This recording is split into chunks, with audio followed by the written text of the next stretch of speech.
All right, well, welcome back to another episode. I wanted to jump on here real quick and talk about a thought that I had earlier when it comes to regret.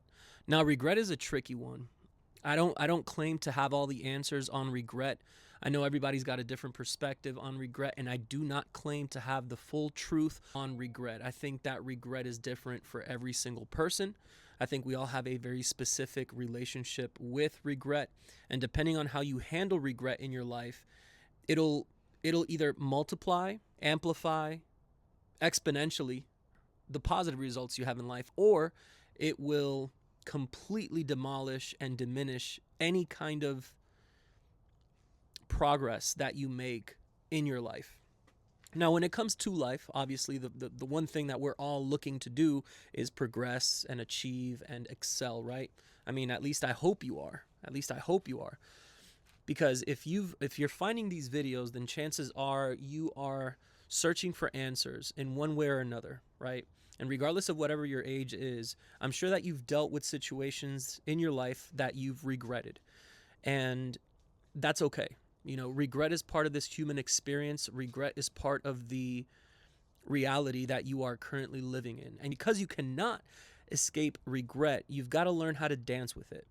And so regret is a wonderful teacher. And I actually asked ChatGPT earlier a little bit about regret as a teacher. And I just want to read something off here real quick. Regret as a teacher, not as a punisher. Regret becomes powerful when it shifts from self-blame. Sorry about that. The light just cut off, but we're going to rock with it, right? Regret becomes powerful when it shifts from self-blame to self-awareness, which is incredibly powerful.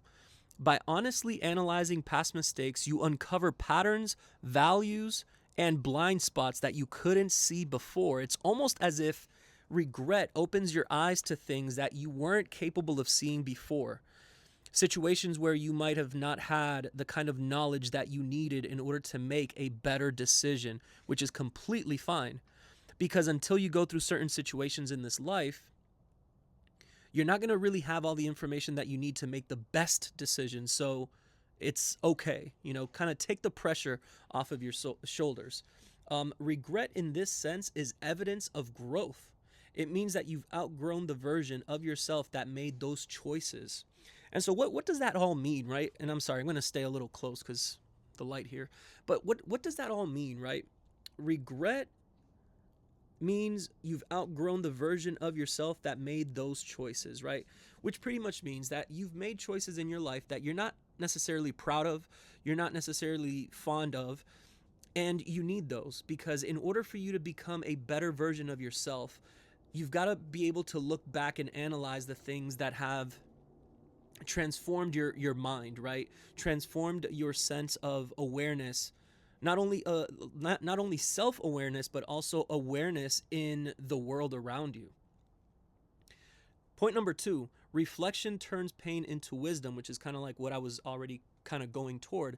When you pause to reflect, regret stops being emotional weight, and it becomes useful insight. You learn what truly matters, what boundaries were missing, and what decisions deserve more intention going forward. Reflection transforms mistakes into guidance and allowing future choices to be rooted in clarity rather than fear. And so, like, what does that all mean? And I'm actually gonna go ahead and turn this around for some more light. Sorry for the other light going off. Not that you care to see my face, but when it comes to making good decisions in life, you're going to need to make some bad ones in order for you to get some insight. And so whenever you go through this life, whenever you go through experiences that end up in hurt, that end up in regret, that end up in disappointment, don't look at those as, I mean, sure, it sucks. I mean, you're going to feel horrible for things that have happened. You're going to feel bad. You just can't live there. You can't stay stuck in the classroom of regret.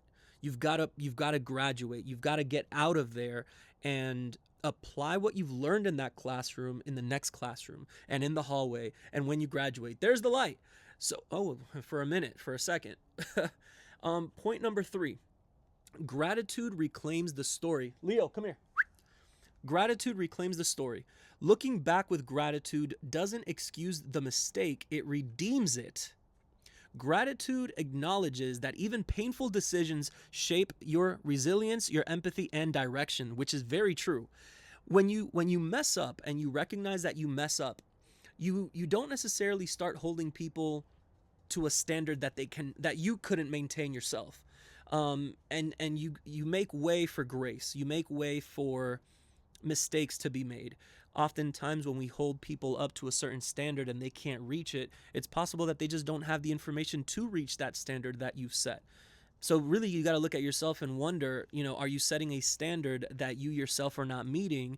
And are you holding other people to a standard that you yourself cannot meet? So that's kind of worth thinking about there. And then it says, instead of wishing the past away, you recognize how it contributed to who you are now, turning regret into appreciation for growth that you couldn't have gained in any other way. Now that's kind of crazy, because if you think about it, you're not able to grow without friction, right? And friction is often something that we run away from. We don't want tribulation, we don't want challenges, we don't want obstacles. But those are the things that really help us grow as an individual. And I think that regret is also there to show you what you should have known, but you couldn't have known until you went through a situation that caused regret. And so today, don't look at your regret as something negative. I mean, you feel negative emotions, like maybe sorrow or misery. You might feel anger, but after you've let regret, and I would say monitored regret, because you don't want to let regret drive you to a bottle or drugs or any other vice that you could think of that you've struggled with. You want regret to fuel the next version of yourself that is coming to the surface. And so let regret mold you in a way that is redeemable, in a way that is edifiable, and in a way that's going to ultimately satisfy the kind of individual that you are becoming. So don't run from regret. Analyze it, study it, cherish it, be grateful for it, and then say goodbye to it once it's taught the lesson. That's it.